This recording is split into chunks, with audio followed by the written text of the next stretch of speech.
Hello student, today we are going to study corporate tax planning, जहाँ पे हम comparison करेंगे between partnership firm and company के from the tax point of view which option is better. कौन सा option better रहेगा कि ए and B के लिए कि वो पार्टनरशिप फर्म को ऑप्ट करें या वो कंपनी को ऑप्ट करें, ठीक है ना। किस में उनका टैक्स लायबिलिटी कम से कम होगी, ठीक है ना। Now this we will see with the help of this question, ठीक है ना। Now there are two persons A and B, वो चाहते हैं बिजनेस को स्टार्ट करना, ठीक है। जो उनका एस्टिमेटेड प्रॉफिट है वो 10 लाख है। उनके पास दो ऑप्शंस हैं, फर्स्ट है पार्टनरशिप फर्म वो फॉर्म करें एंड सेकंड ऑप्शन है कि वो कंपनी को फॉर्म करें, ठीक है ना। अगर वो पार्टनरशिप फर्म को एस्टैब्लिश करते हैं देन उनको 12% इंटरेस्ट ऑन कैपिटल देना होता है, ठीक है। और वो ईच जो है वो कैपिटल लगाता है 7,50,000, ठीक है। ईच पार्टनर कैपिटल लगाएगा 7,50,000, जिस पे उसको रेट ऑफ इंटरेस्ट 12% मिलेगा, ठीक है। सैलरी ईच को मिलेगी 2 लाख पर एनम ईच, एक साल में 2 लाख सैलरी पर पार्टनर को मिलेगी, ईच पार्टनर को, ठीक है। एंड जो प्रॉफिट बचेगा आफ्टर टैक्स वो इक्वली डिस्ट्रीब्यूट हो जाएगा दोनों पार्टनर्स में, ठीक है। ये कंडीशन है पार्टनरशिप फर्म की। ना कंपनी की क्या कंडीशन है? कंपनी की है कि अगर वो कंपनी को ऑप्ट करते हैं, कंपनी एस्टैब्लिश करते हैं, देन वो 5 लाख ईच शेयर कैपिटल लगाएगा, मतलब दोनों 5 लाख 5 लाख दोनों शेयर कैपिटल को कंट्रीब्यूट करेंगे, ठीक है। एंड 2,50,000 ईच जो है वो लोन देगा, मतलब दोनों लोन देंगे 2,50,000 का, मतलब टोटल 5 लाख लोन, और उस पर जो इंटरेस्ट होगा वो होगा 15%, ठीक है ना। सैलरी दोनों को मिलेगी 2 लाख ईच, जो उसमें था पार्टनरशिप फर्म में, वही पर एनम, ठीक है। Distribution of remaining profit as dividend, जो प्रॉफिट बचेगा आफ्टर टैक्स वो डिस्ट्रीब्यूट हो जाएगा equally as dividend between A and B. तो you have to find out के assuming the company is liable to pay income tax वो 25% अगर pay करते हैं plus surcharge plus higher education cess, तो कौन सा option, which option is better from tax point of view? Tax point of view में से पार्टनरशिप फर्म बेटर रहेगा या कंपनी बेटर रहेगा? This you have to find out, ठीक है। Now this we have partnership firm, ठीक है ना, और द असेसमेंट ईयर 2020 to 2021, ठीक है ना। एस्टिमेटेड प्रॉफिट मैंने बताया 10 लाख है, तो दोनों ही में हम, कंपनी में और पार्टनरशिप फर्म में, दोनों में ही हम 10 लाख लेकर चलेंगे प्रॉफिट, एंड देन कंपेयर करेंगे दोनों को कि कौन सा ऑप्शन हमारे लिए बेटर है from tax point of view. तो एस्टिमेटेड प्रॉफिट इज 10 lakhs।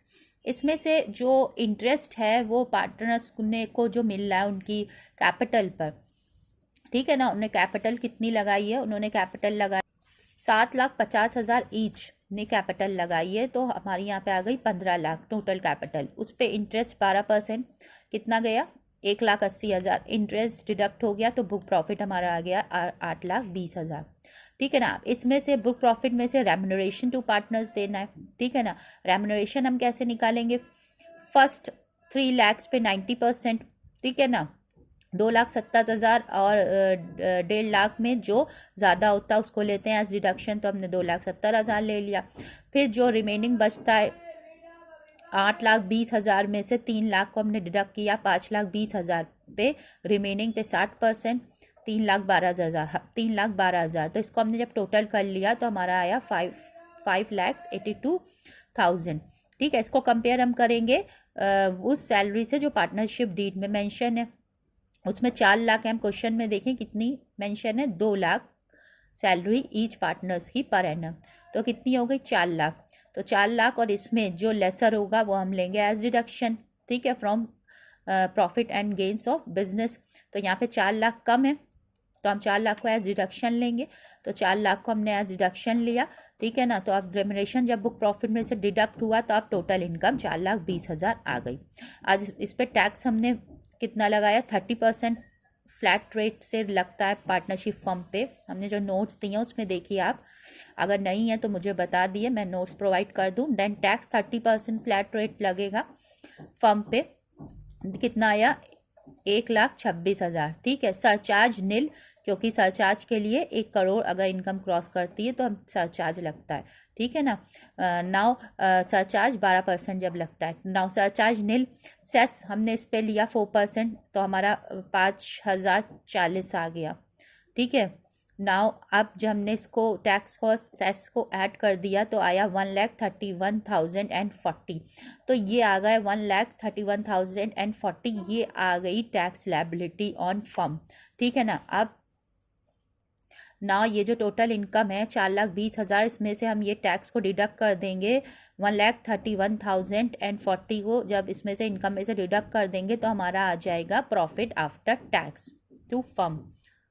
ठीक है ना। ये जो प्रॉफिट हुआ है, ये ये जो इनकम है, ये इनकम आफ्टर टैक्स, ये इक्वली डिस्ट्रीब्यूट होने का है कंडीशन क्वेश्चन में। ठीक है। ये इक्वली डिस्ट्रीब्यूट हो जाएगी। ठीक है। और ये डिस्ट्रीब्यूट होती है बिटवीन पार्टनर्स, जो इनकम होती है वो पार्टनर्स में इक्वली डिस्ट्रीब्यूट हो जाती है। तो ये इस पर टैक्स लग चुका है। अब ये एग्जाम्प्ट होगी इन द हैंड्स ऑफ पार्टनर्स। ठीक है ना।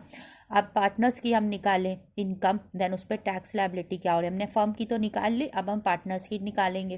टैक्स लायबिलिटी क्या है? इंटरेस्ट जो इनको मिला टोटल था 1,80,000, तो इनके ऊपर क्या एक पर ने जो है पर पार्टनर ने जो कैपिटल लगाई थी वो 7,50,000 लगाई थी। ठीक है ना। उस पर इंटरेस्ट 12% के हिसाब से। ठीक है। तो उस पर इंटरेस्ट आ गया 90,000 ईच। Remuneration 2 lakh each.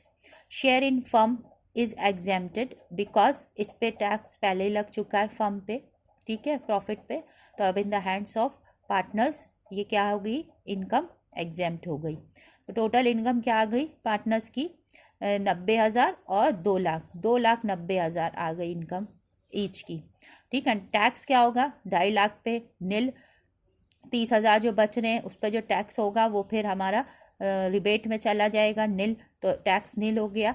तो हमारा कितना बन गया? 2,90,000 जो इनकम थी वही है, टैक्स नील रहा। ठीक है ना।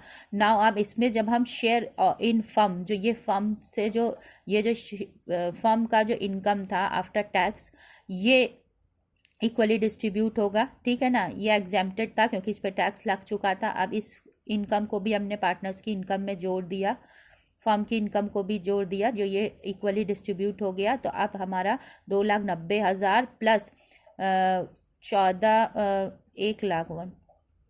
1,44,480, इसको भी जब हमने ऐड कर दिया इसमें तो हमारा आ गया 434480। ठीक है ना, 434480। ठीक है ना। तो ये दोनों हमारी ये इनकम आ गई पार्टनर्स की। अब ये टोटल जब हमने इसका किया तो आया 868960।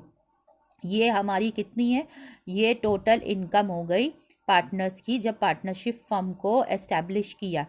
ठीक है ना। अब इसको हम कंपेयर करेंगे कंपनी की इनकम से जो होगी ए एंड बी की। तो ए एंड बी की पार्टनरशिप फर्म से ये इनकम हुई टोटल। अब इसको हम कंपनी की इनकम से, ए एंड बी की कंपनी की इनकम से कंपेयर करेंगे एंड फाइंड आउट करेंगे विच option is better. Now see profit company हम देख रहे हैं सेकेंड ऑप्शन। प्रॉफिट बिजनेस का 10 लाख है जो हमने पार्टनरशिप फर्म में लिया था, वही इसमें लिया 10 लाख। इंटरेस्ट ऑन 5 लैक्स, जो इंटरेस्ट जो उन्होंने अपना लोन दिया 2.5 लाख ईच ने लोन दिया। ठीक है ना। तो 2.5 लाख ईच ने लोन दिया तो 5 लाख टोटल हो गया। 5 लाख पे हमारा कितना परसेंट है? 5 लाख 2.5 लाख पे 15% है। ठीक है ना। 15% आया 75,000। रेम्यूनरेशन ईच की 2 लाख है तो 4 लाख रेम्यूनरेशन आ गई। जब हमने इसको प्रॉफिट में से डिडक्ट किया तो हमारा आ गया बिजनेस इनकम। ठीक है ना। अब इस पर टैक्स लगेगा, हमें पता है कंपनी का कैसे प्रोसेस होता है। इनकम पे जो आता है profit before interest and tax के ऊपर पहले हमारा इंटरेस्ट डिडक्ट होता है। ठीक है ना। देन जो बचता है उस पर टैक्स होता है, फिर जो बचता है वो उस पर डिविडेंड इसको डिस्ट्रीब्यूट किया जाता है। ठीक है ना।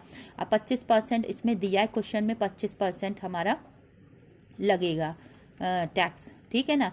25 या 30% ही होता है, that depend upon the turnover. तो क्वेश्चन में दिया है 25% flat tax rate on company, तो हमने 25% इसका निकाला तो हमारा आया 1,31,250 सरचार्ज नील, ठीक है, सरचार्ज की लिमिट नहीं है। देन सेस 4%, तो हमारा टोटल टैक्स जो आ गया वो हमारा आ गया 136500।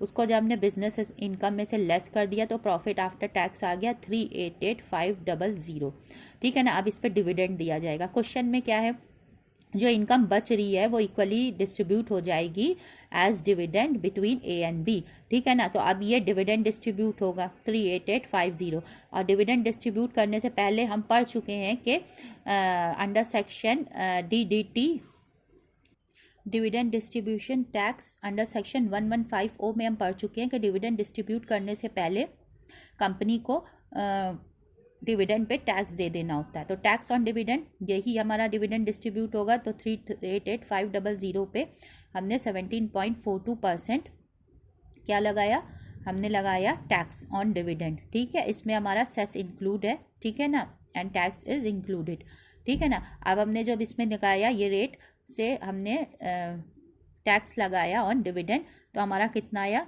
67879, हमारा क्या आ गया टैक्स ऑन डिविडेंड। अब इस डिविडेंड अमाउंट में से जब टैक्स डिडक्ट हो गया तब ये बच रहा है 320621, तो अब ये डिविडेंड डिस्ट्रीब्यूट होगा बिटवीन ए एंड बी, ठीक है। Now let's see the computation of tax liability and income of directors and share holders. यही डायरेक्टर है, यही शेयर होल्डर है और यही हमारे क्रेडिटर है, क्योंकि ए एंड बी ने ही शेयर कैपिटल कंट्रीब्यूट की है, इन्होंने लोन भी कंट्रीब्यूट किया है, और इन्होंने loan and they are directors also, ठीक है ना। इन्होंने शेयर कैपिटल कंट्रीब्यूट किया, इन्होंने लोन कंट्रीब्यूट किया, and they are getting salary also as directors. तो इनकी इनकम क्या होगी, सैलरी 2 लाख, 2 लाख में से स्टैंडर्ड डिडक्शन लेस करेंगे क्योंकि हमें टैक्स निकालना है, तो हम पहले इसमें से स्टैंडर्ड डिडक्शन डिडक्ट करेंगे, तो 1.5 लाख आ गया हमारा सैलरी का after deduction under section 16। Standard deduction हमने किया 50,000 का तब। नाउ अब इंटरेस्ट जो इनको इनके लोन पर मिल रहा है, जब इन्होंने एज क्रेडिटर लोन भी दिया, ठीक है ना, तो ये हमारा इनका आ गया इंटरेस्ट, ठीक है। डिविडेंड, हम यहाँ पे टैक्स लायबिलिटी निकाल रहे हैं, डिविडेंड एग्जेम्प्टेड है in the hands of share holders, तो इन्होंने शेयर कैपिटल कंट्रीब्यूट की तो they are share holders also, ठीक है ना। तो इन्होंने इनका dividend in the hands of share holders are exempted under section 1150 dividend distribution tax, section 1150 के अंतर्गत in the hands of share holders dividends are exempted, क्योंकि ये डिविडेंड पे तो टैक्स लग चुका है, अब डबल टैक्सेशन तो नहीं होगा, ठीक है ना। अब टोटल इनकम इनकी आ गई ये, ठीक है 1,87,500। अब इस पे टैक्स नील क्योंकि एग्जेम्पशन लिमिट से कम है ये, ठीक है ना। अब computation of income of directors oblique share holders, ठीक है ना। सैलरी इनकी आ गई 2 लाख, इंटरेस्ट 37,500, डिविडेंड जो आ रहा था 320,621 आफ्टर टैक्स ऑन डिविडेंड जब हमने डिडक्ट किया था तो हमारा ये अमाउंट आया 320,621, वो इक्वली डिस्ट्रीब्यूट हो जाएगा इन दोनों ए एंड बी में, तो 160,310 ईच हुआ डिविडेंड टू ईच पार्टनर्स, ठीक है ना। तो अब इनकी नेट इनकम आ गई 397810, दोनों की ऐड कर दी, ठीक है। तो इनकी टोटल इनकम आ गई 795620, क्या आ गई 795620, ये आ गई ए एंड बी की टोटल इनकम, ठीक है। जब उन्होंने कंपनी फॉर्म करेंगे तो, अगर पार्टनरशिप फॉर्म करेंगे तो आएगी 868960। तो वी कैन कंपेयर कि विच ऑप्शन इज़ बेटर, किसमें उनकी इनकम ज़्यादा है। तो हम देख रहे हैं पार्टनरशिप फॉर्म में उनकी इनकम ज़्यादा है 868960, कंपनी में कम है 795620 है, तो it means partnership form better option है एज कम्पेयर टू कंपनी। तो they should opt for partnership firm, उन्हें पार्टनरशिप फर्म को एस्टैब्लिश करना चाहिए, ठीक है ना। अगर मेरा वीडियो पसंद आया तो लाइक कर दें, सब्सक्राइब कर दें, एंड थैंक यू।